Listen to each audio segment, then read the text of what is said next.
Welcome to the study market with DK. आज हम study करेंगे ब्लू स्टार कंपनी की। पर उस स्टडी से पहले एक डिस्क्लेमर। ये वीडियो सिर्फ और सिर्फ एजुकेशनल पर्पस के लिए है। कोई भी बाइंग सेलिंग रिकमेंडेशन नहीं है।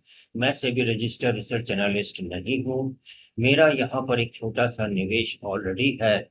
इसलिए आप कोई भी निवेश करें तो अपनी विवेक बुद्धि का इस्तेमाल करें व अपने लीगल फाइनेंशियल एडवाइजर की सलाह लें। मैं और मेरा चैनल आपके किसी भी डिसीजन के लिए लायबल नहीं होगा। इन्हीं शब्दों के साथ हम अपनी स्टडी को शुरू करते हैं। जैसा कि बताया, आज हमारी कंपनी जिसको हम स्टडी करेंगे वो है ब्लू स्टार। तो फ्रेंड्स, ब्लू स्टार की जो स्टैब्लिशमेंट हुई वो आजादी से भी पहले उस समय में हुई जब वर्ल्ड वॉर टू अपने पीक पे था। ब्लू स्टार की स्टैब्लिशमेंट हम जैसे आपको कंपनी की साइट पे अवेलेबल इंफॉर्मेशन से दिखा रहे हैं। सितंबर 1943 में with 2 employees and 2000 rupees, Shri Mohan T Advani साहब ने 2 एम्प्लॉय और सिर्फ 2000 रुपए के साथ सितंबर 1943 के अंदर ब्लू स्टार कंपनी की स्थापना करी। जबकि उस समय वार अपने पीक पे चल रहा था। जी हाँ, वर्ल्ड वॉर टू। ऐसी वार वाली सिचुएशन के अंदर कंपनी की स्टैब्लिश करना, बिजनेस को रन करना कोई आसान नहीं बात। इन द ईयर 1946 में अडवाणी साहब ने यूएसए का विजिट किया to negotiate partnership and tie ups. इससे उनका अप्रोच के बारे में क्लियरली पता चल रहा था कि वो कितनी तेजी से अपनी कंपनी को आगे इंटरनेशनल वेव पे बढ़ोतरी की तरफ ले जाना चाह रहे।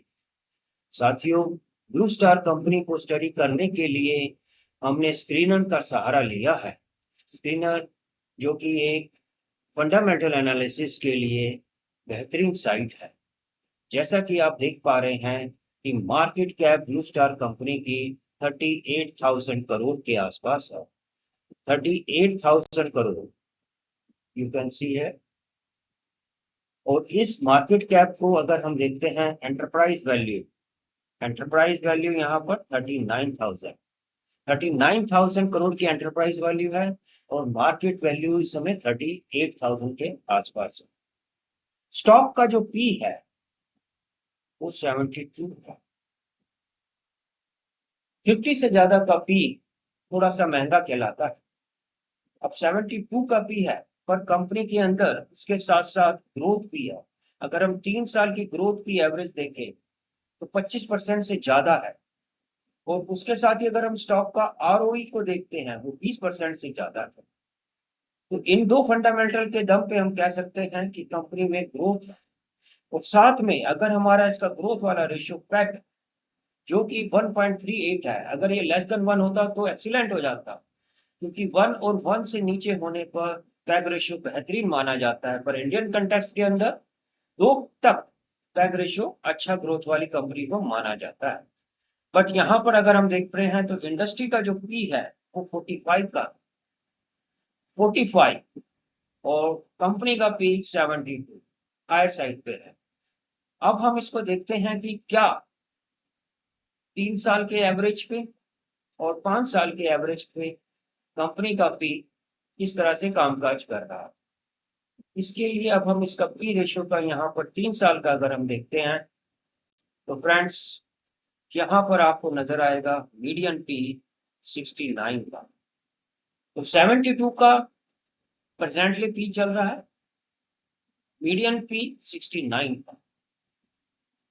और यहां से अगर हम देखते हैं तो इनका हाई ऑलमोस्ट 90 को भी क्रॉस किया है जनवरी 25 के आसपास। इसको अगर हम देखते हैं तो 90 को भी क्रॉस किया है।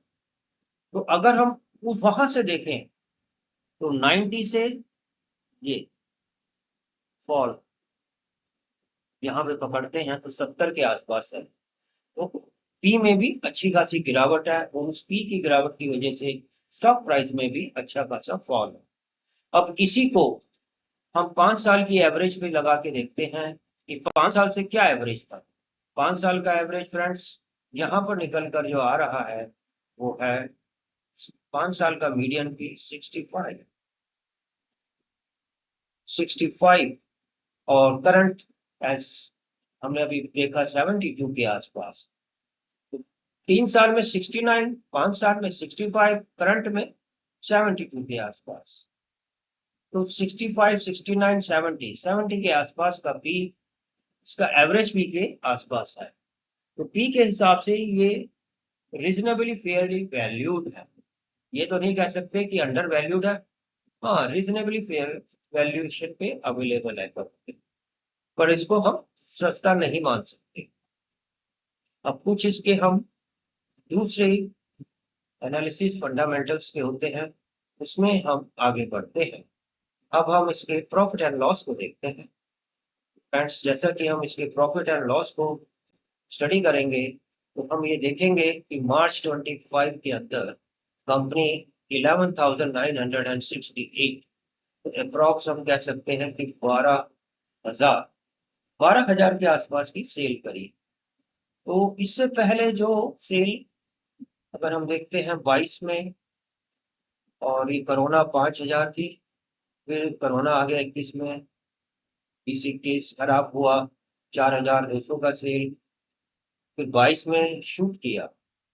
तो अगर आप यहाँ से देखेंगे 22 से 23, 23 से 24, 24 से 25, 6,000 से 7,000, 8,000 ही लगा लीजिए, 977 है, 8,000 से 9,000, अब 9,000 से 11,000। कंपनी की सेल्स यानी कि टॉप लाइन में अच्छी खासी ग्रोथ। उसके बाद अगर हम देखते हैं तो कामकाजी मुनाफा EBITDA, अगर हम देखें 283 मार्च में 2020, 21 में कोरोना का 240 गिर गया, 22 में राइज होना हुआ शुरू, 347, 300, 500, 600, 889, 880 के आसपास, यानी कि 300 की रेंज से निकल के आप ये लगाइए 4 साल के अंदर 800 हो गया, मतलब दुगने से भी ज्यादा।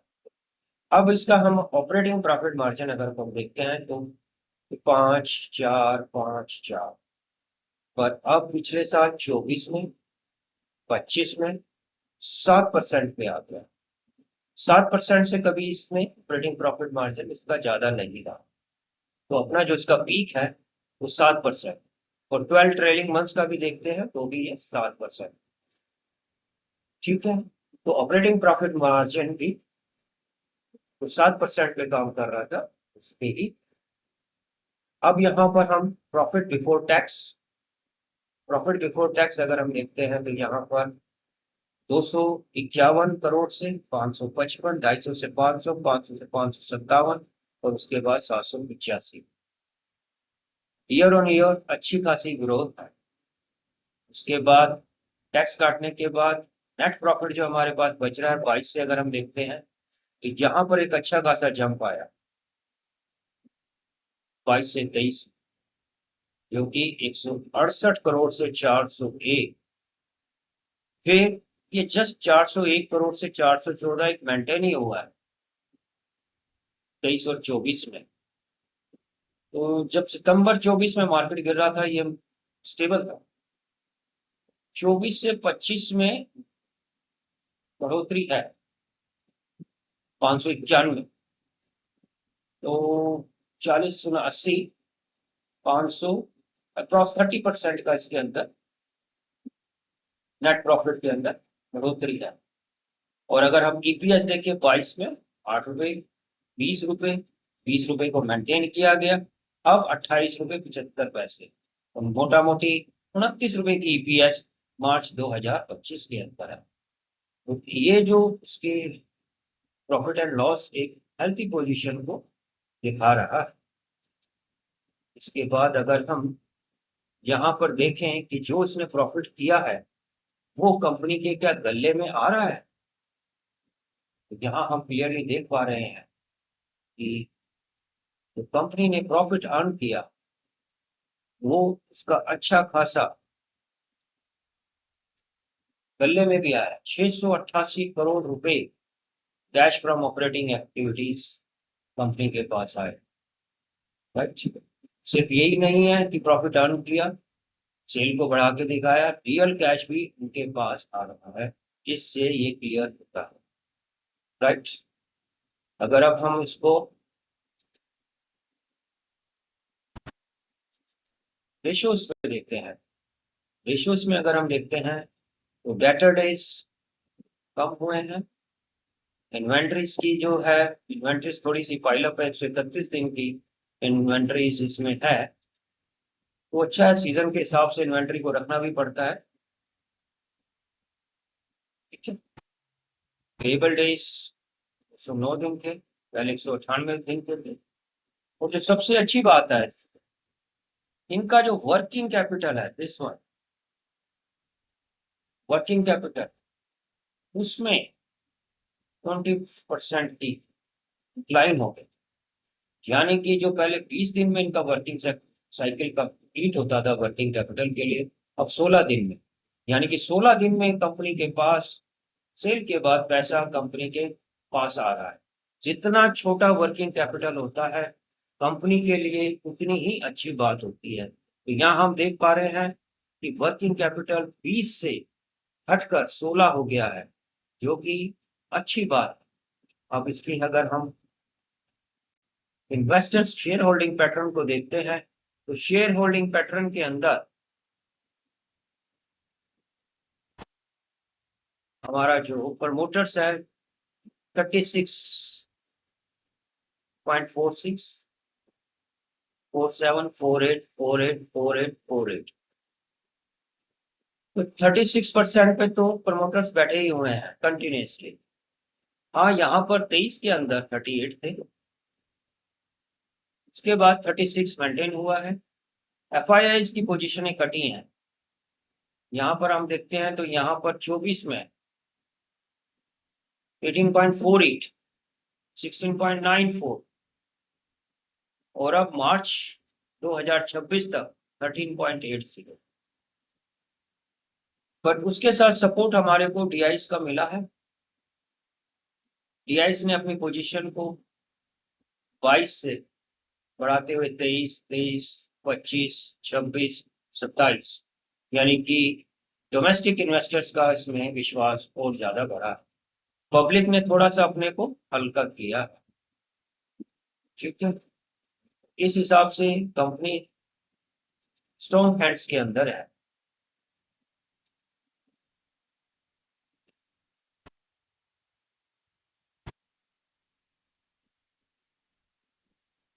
अब कंपनी का जो मेन मोटो है, कंपनी जो अपनी पीपीटी में विजन दे रही है, to dream, to strive, to care and above all to be the best in everything we do.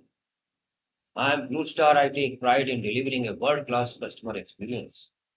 Company कह रही है कि मैं अपने कस्टमर को वर्ल्ड क्लास का एक्सपीरियंस देना चाहती हूँ, तो कंपनी इसमें सक्सेस भी हो रही है।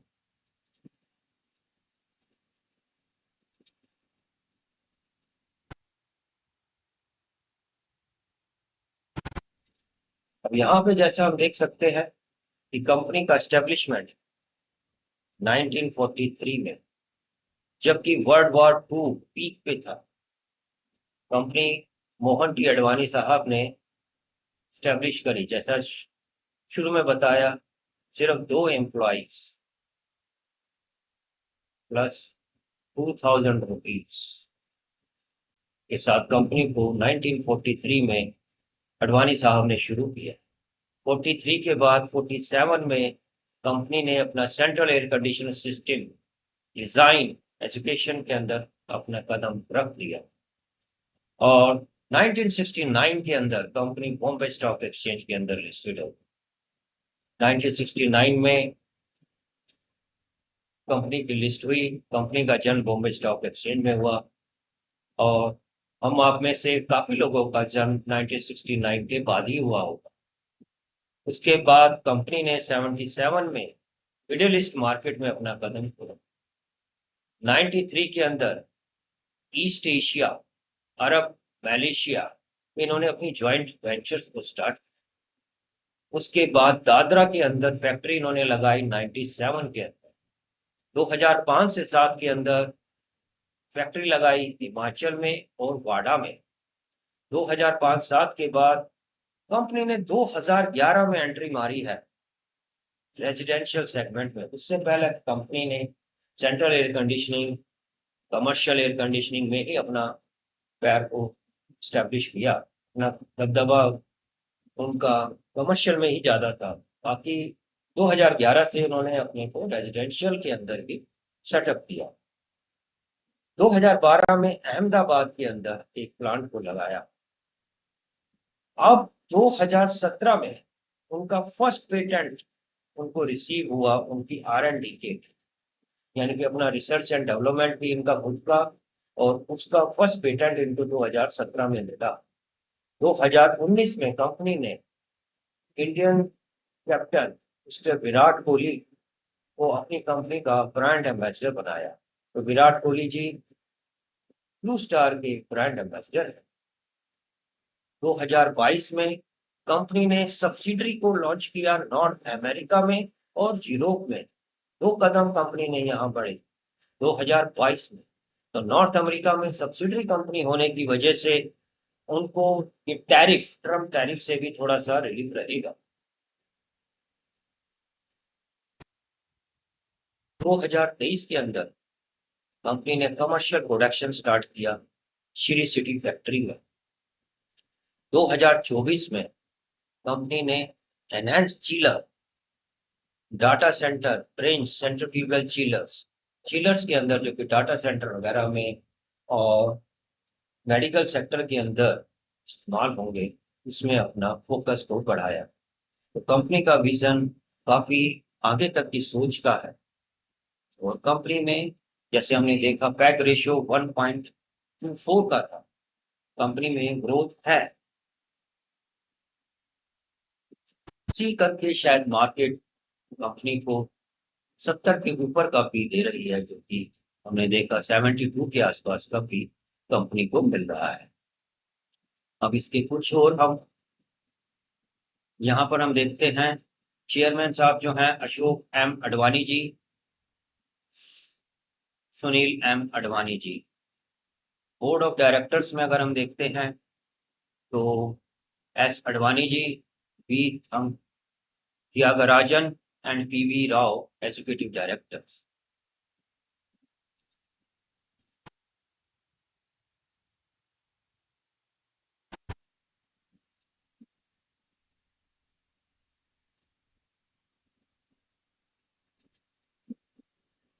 अब कंपनी का जो main focus central air conditioning के साथ साथ डाटा सेंटर के साथ साथ यहाँ पर आप देख सकते हैं inquiry momentum remain strong across building.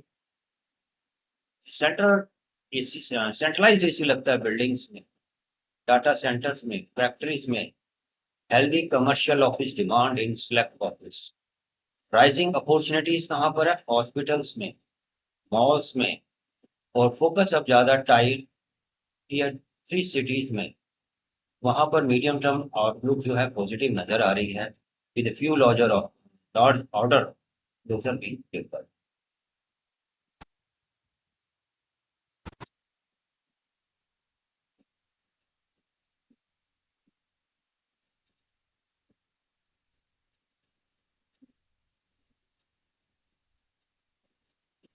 सब उनके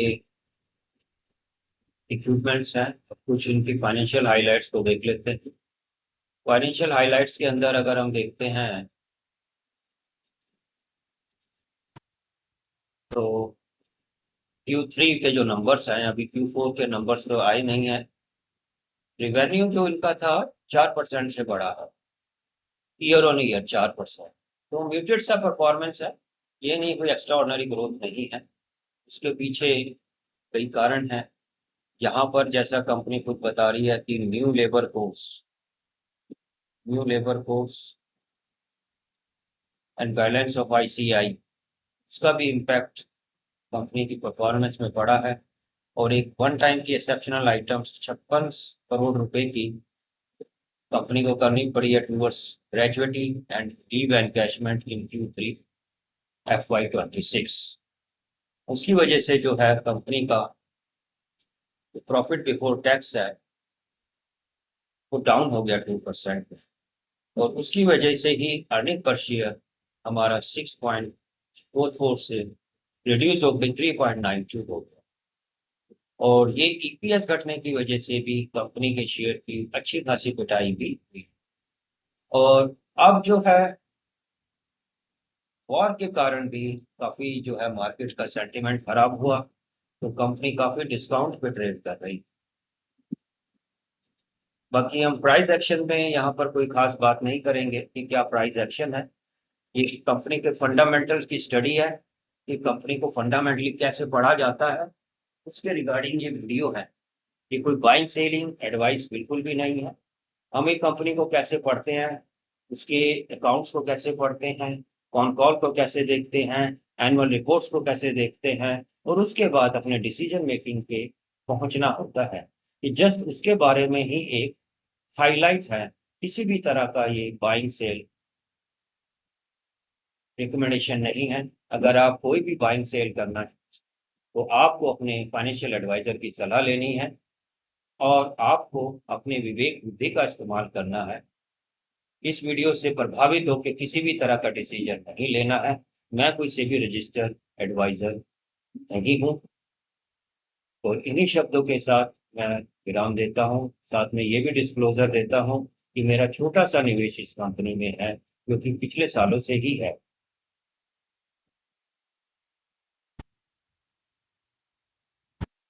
और आपको ये वीडियो अच्छी लगी हो, कुछ नॉलेज मिली हो, तो इस चैनल को प्लीज सब्सक्राइब करना और बेल आइकन को हिट करना। एक थम्स अप दोगे तो ऐसी अच्छी और नॉलेजेबल वीडियो बनाने के लिए हौसला मिलता है। और क्या आपको ये मालूम था कि ये कंपनी 1943, जबकि वर्ल्ड वॉर अपने पीक पे था, अडवाणी साहब ने इसको स्टैब्लिश किया था 2 एम्प्लॉई और 2,000 रुपए के साथ? यस और नो में प्लीज कमेंट सेक्शन में जरूर बताना। मैं आपके कमेंट्स को पर्सनली जवाब दूंगा। धन्यवाद।